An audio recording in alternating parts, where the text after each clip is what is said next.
दोस्तों, पिछले वीडियोस में हमने प्रॉपर्टीज़ ऑफ चार्ज पढ़ा था। आज के हमारे टॉपिक्स हैं कूलम्स लॉ, यूनिट डायमेंशन और value of epsilon zero units of charge. लेकिन इन टॉपिक्स को पढ़ने से पहले मैं आपसे रिक्वेस्ट करूंगा कि मेरे वीडियोस को अधिक से अधिक लाइक एंड सब्सक्राइब करें। चलिए शुरू करते हैं कूलम्स लॉ।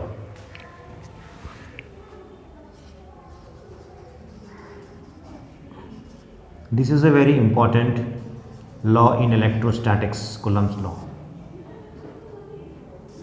Suppose एक चार्ज ये है, this is a point charge having magnitude q1, another charge having magnitude q2. Let they are separated by a very small distance, say r. ये दो चार्जेस हैं, पॉइंट चार्जेस हैं Q1 Q2। अब अगर कोई आपसे पूछ ले कि पॉइंट चार्ज क्या होता है तो ये पता होना चाहिए आपको पॉइंट चार्ज क्या होता है। Point charge is a charge whose size is very small as compared to its observation point. Point charge is a charge whose size is very small as compared to its observation point. Observation point के comparison में उस charge का अपना size इतना small होता है कि इसीलिए उसे हम पॉइंट चार्ज कहते हैं। ये दो पॉइंट चार्ज हैं Q1 और Q2 जिनका मैग्नीट्यूड है, जिनके बीच का डिस्टेंस R है। और अब देखते हैं, अब कूलम्स लॉ क्या कहता है कि इन दोनों चार्जेस के बीच में एक फोर्स लगेगा। इन दोनों चार्जेस के बीच में फोर्स लगेगा।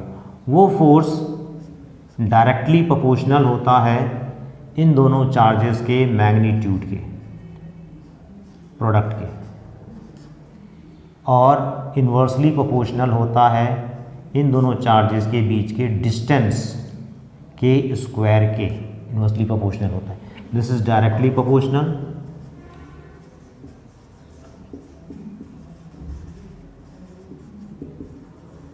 And this is inversely proportional.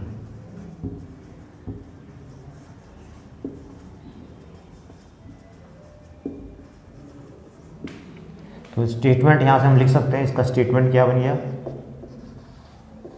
What is statement here? According to Coulomb's law,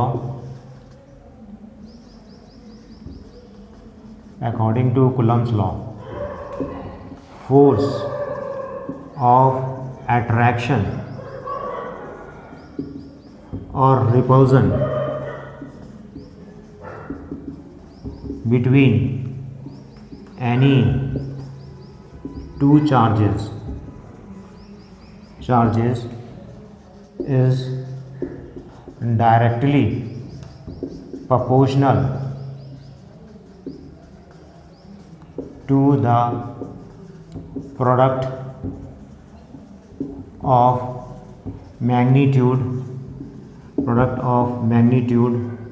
of the charges and inversely proportional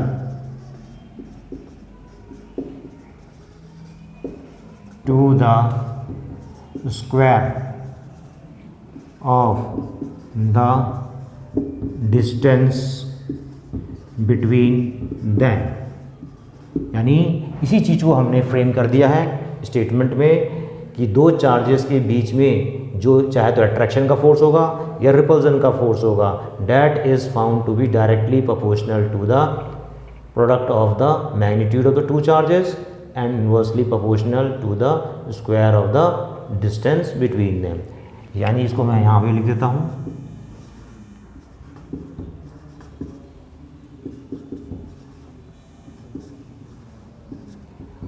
अब ये यहाँ इन दोनों के बीच में अट्रैक्शन का ही फोर्स हो सकता है। कब अट्रैक्शन का फोर्स कैसे होगा? अगर दोनों अपोजिट नेचर के, एक पॉजिटिव होता है एक नेगेटिव होता है, तो ये दोनों क्या करेंगे? अट्रैक्ट करेंगे, अट्रैक्शन होगा।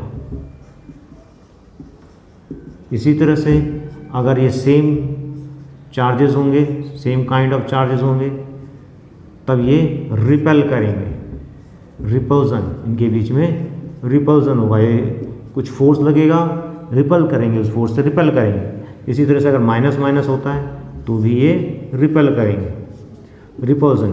तो हमें ध्यान देना है कि जब कभी सेम काइंड ऑफ चार्ज होगा तो उनके बीच में रिपल्सन होगा, एंड अपोजिट नेचर के चार्जेस होंगे तो उनके बीच में अट्रैक्शन होगा। तो यही इसी फोर्स को, अट्रैक्शन हो या रिपल्सन का फोर्स, हम इस फॉर्मूले के अकॉर्डिंग हम कैलकुलेट करते हैं जो उन्होंने स्टेटमेंट दिया। अब हम इसको कंबाइनिंग कर देंगे तो हमें क्या मिल जाएगा, combining what we get Q1 Q2 upon R square. And in physics we always remove this proportionality sign and put some constant. Suppose we put here small k, Q1 Q2 upon R square. This is k, this k is called electrostatic force constant. This k is called electrostatic force constant. इस k की value ली जाती है 9 into 10 to the power 9। कितनी ली जाती है, 9 into 10 to the power 9। यहाँ से हम अगर हम k की वैल्यू निकाल लें तो कितना आ जाएगा, क्रॉस मल्टीप्लाई कर लें, f into R square upon Q1 into Q2। अब k की वैल्यू इसको सॉल्व करके आ रहा है 9 इंटू 10 टू द पावर 9, तो इसकी यूनिट क्या होगी, f की यूनिट क्या होगी, न्यूटन, डिस्टेंस की यूनिट क्या होती है, मीटर, तो मीटर स्क्वायर अपॉन चार्ज की यूनिट होती है कूलम इंटू कूलम स्क्वायर। तो ये इसका k की वैल्यू होती है। लेकिन अगर ये चार्जेस फ्री स्पेस में रखे हों, अगर ये चार्जेस फ्री स्पेस में रखे हों, फ्री स्पेस का मतलब होता है एयर या वैक्यूम, यानी ये चार्जेस कहाँ प्लेस किए हों, अगर एयर या वैक्यूम में हो तो उस केस में k की वैल्यू कितनी ली जाती है, k is equal to 1/4 pi epsilon 0 ली जाती है। हम इसे कह सकते हैं equation number 1, this is equation number 2। अब इस k की वैल्यू अगर हम इसमें पुट कर दें, putting value of k in equation 1, what we get, f is equal to 1/4 pi epsilon 0 Q1 Q2 upon R square. यहाँ पर एप्सिलॉन 0 जो यहाँ पर इसको कहते हैं एप्सिलॉन 0, एप्सिलॉन नॉट, इसको कहते हैं एप्सिलॉन 0 या नॉट। इसको क्या कहा जाता है, एब्सोल्यूट, जिसको हम बाद में और डिस्कस करेंगे, absolute permittivity of free space.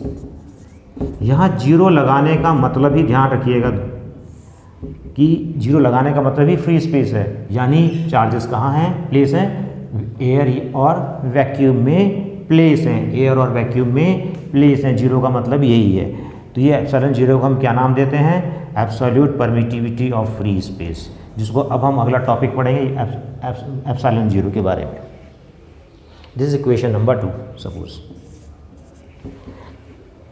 तो this is the coulomb law. एक बार फिर से बता देता हूँ क्या होता है Coulomb law. According to Coulomb's law, the force of interaction भी कह सकते हैं इसकी जगह, अट्रैक्शन और रिपल्सन की जगह एक वर्ड यूज कर सकते हैं, interaction. According to Coulomb's law, force of interaction between two charges is found to be directly proportional to the product of the magnitude of two charges, two charges, and inversely proportional to the square of the distance between them. अब आगे चलते हैं।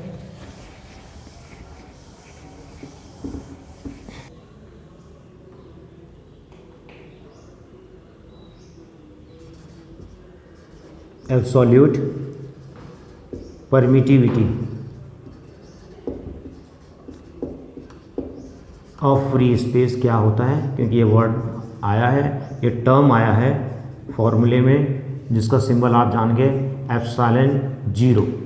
Free space जहाँ भी word आएगा उसका 0 होगा, और फ्री स्पेस का मतलब आप समझ गए, एयर हो सकता है प्लस वैक्यूम के लिए ये वर्ड कॉमन यूज़ किया जाता है।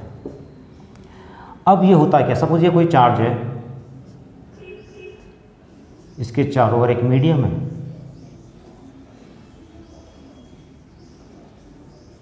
तो इसकी प्रॉपर्टी को मेज़र करने वाला जो टर्म है उसी को क्या कहते हैं? Absolute permittivity of free space. यानी एब्सोल्यूट परमिटिविटी की डेफिनेशन क्या हो गई कि it measures the property surrounding the charges. तो मैं लिख देता हूँ उसकी definition, it measures the property it measures the property surrounding the charges। अब क्योंकि it measures the property of the medium कह सकते हैं, property of the medium surrounding the charges. जो भी चार्जेस के अराउंड मीडियम है उसकी प्रॉपर्टी को मेज़र करने वाला टर्म ही क्या कहलाता है? Absolute permittivity. अब एब्सोल्यूट परमिटिविटी को अगर मेज़र कर लिया जाता है तो हमें क्या कैलकुलेट हो जाता है? फोर्स चार्जेस के बीच में। तो इट हेल्प्स, इसको ये कैलकुलेट करता है, हेल्प एफ कैलकुलेट करने में हेल्प करता है हमें। इट हेल्प्स इन कैलकुलेटिंग और determining, it helps in calculating the Coulomb's force between two charges।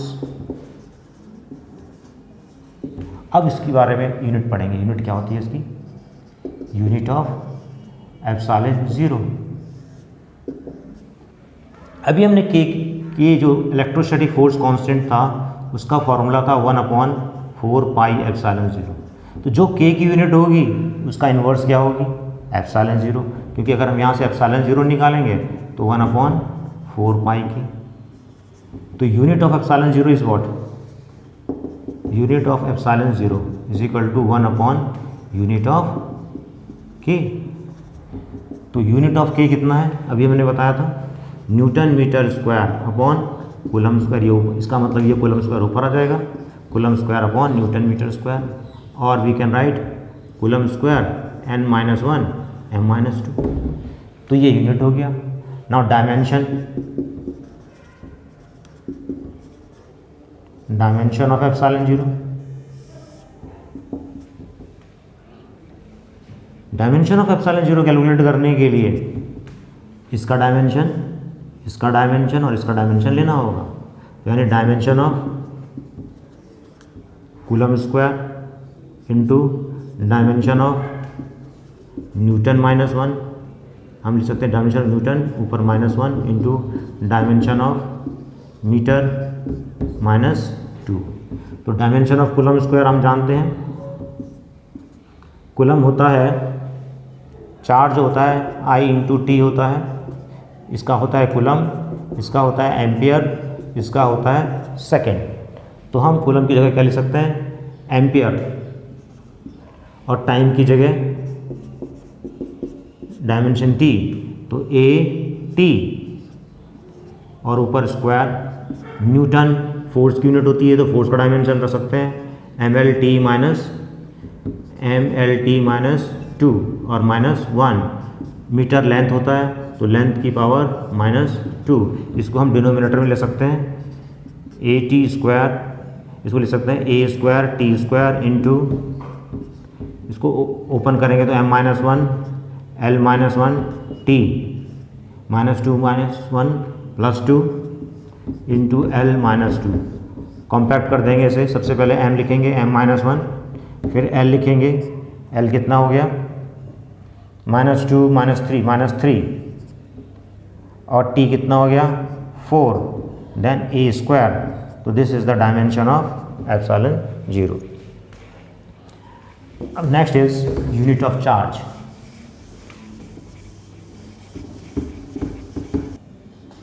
अब हम पढ़ेंगे वैल्यू ऑफ एप्सिलॉन ज़ीरो, यानी absolute permittivity of free space. Absolute permittivity of free space की वैल्यू कितनी होती है? आपके पास एक फॉर्मूला था इलेक्ट्रोस्टैटिक फोर्स कांस्टेंट का k is equal to 1/4 pi epsilon 0। यहाँ से हम एप्सिलॉन 0 निकाल सकते हैं। The value of epsilon 0 is how much 1/4 pi k। अब हम इसकी वैल्यू रखेंगे 1/4 इंटू पाई की वैल्यू 3.14, k की वैल्यू बताया था मैंने 9 इंटू 10⁻⁹, यूनिट भी बताया था newton metre square upon coulomb square. अब इसको सॉल्व अगर हम करते हैं तो इसकी वैल्यू आती है 8.85 इंटू 10⁻⁻12। अब इसको ऊपर लिखेंगे तो ये हो जाएगा coulomb square upon newton metre square, और कूलम स्क्वायर n-1 m-2। तो इस तरह से ये absolute permittivity of free space की वैल्यू आ गई, जो हमेशा याद रखनी है। एक बार फिर से बता दूं मैं, absolute permittivity of free space क्या है?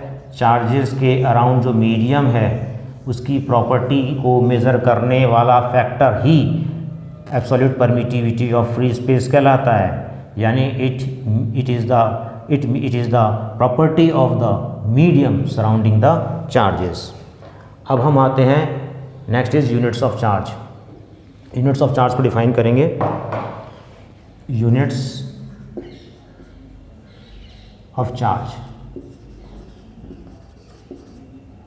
we know that the unit of charge is what? SI unit of charge is coulomb, is coulomb. Now what is 1 coulomb? हम 1 coulomb को डिफाइन करने की कोशिश करेंगे। Definition of 1 coulomb। 1 coulomb को define करने के लिए आपके पास एक फॉर्मूला है, F is equal to 1/4 pi epsilon 0 Q1 Q2 upon R square. माना दो चार्जेस हैं, ये चार्ज है, एक चार्ज ये है, दोनों ही सेम मैग्नीट्यूड के हैं, 1 coulomb, ये भी 1 coulomb।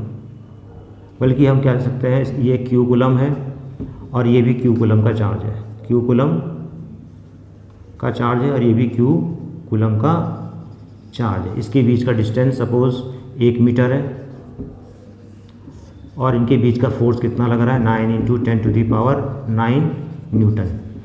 तो हमारे पास Q1 और Q2 की वैल्यू कितनी हो गई है? आप देख सकते हैं दोनों वैल्यू सेम है, Q हो गई है और डिस्टेंस कितना हो गया? R की वैल्यू 1 मीटर, और फोर्स कितना लग रहा है उनके बीच में?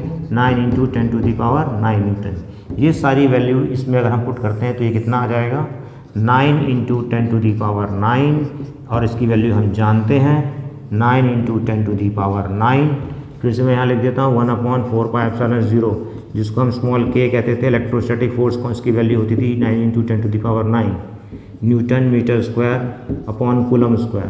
तो k की वैल्यू यानी इसकी वैल्यू हमने इतनी ले ली है ये, और Q1 की वैल्यू कितनी है?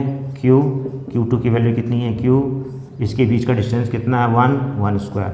सॉल्व करेंगे तो ये कितना हो जाएगा? क्रॉस ये हो जाएगा 9 इंटू 10⁻⁹ इज इक्वल टू ये हो जाएगा Q into Q square into 9 into 10⁻⁹ upon 1 का स्क्वायर 1 होगा, ये कट जाएगा, ये भी कट जाएगा, यहाँ 1 से कट जाएगा, क्रॉस मल्टीप्लाई करेंगे तो Q स्क्वायर 1 जा Q स्क्वायर 1 वैल्यू आ जाएगी, 1 जा 1। तो Q की वैल्यू कितनी आ जाएगी? √1, और अंडर रूट का मतलब यहाँ पर पीछे प्लस माइनस ज़रूर होगा, तो Q की वैल्यू कितनी आ जाएगी? ±1 कूलम। तो हम now we can define what is 1 coulomb, what is 1 coulomb, what is 1 coulomb define कर सकते हैं।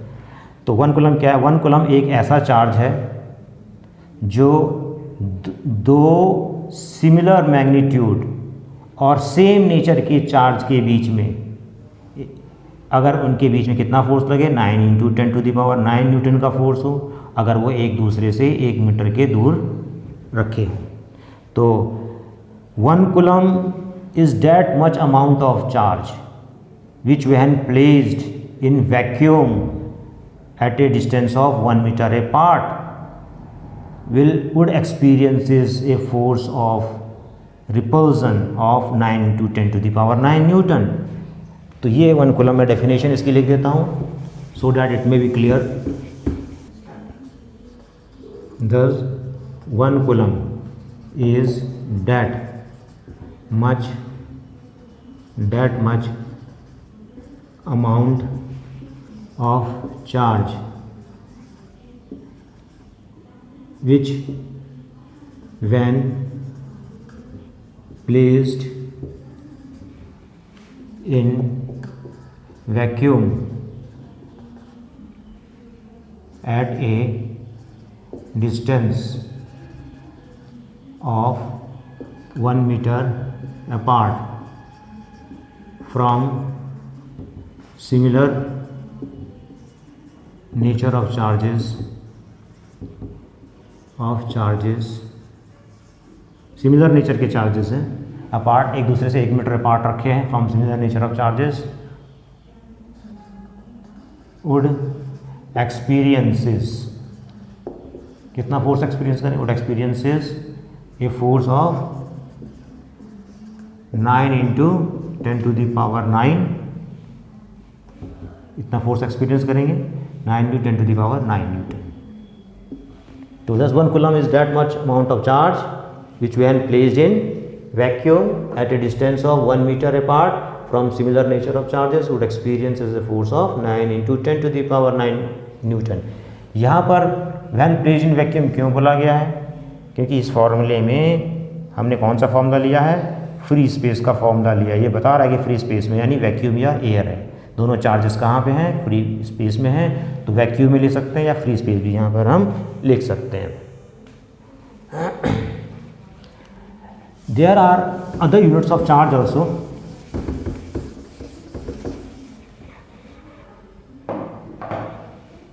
Other unit of charge